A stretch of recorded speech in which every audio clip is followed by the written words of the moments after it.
Pero ako'y may katanungan sa iyo, Secretary Abalos. Ikaw ba ay pabor magpa-drug test ang Pangulo?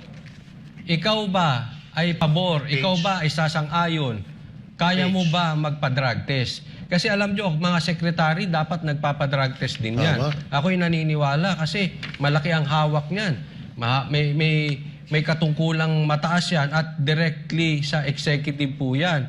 So sa tingin ko, dapat talaga magpa-drug test po kayo.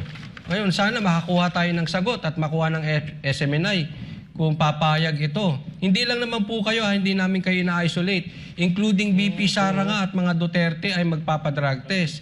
Kino-call out din namin si Senator Bato at kahit si Senator Bongo na magpa-drug test din.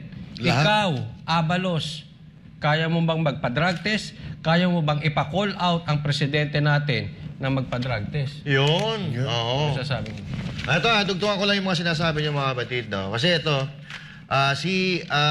kaabogado to, di ba? Si Secretary Abalos. Sa title.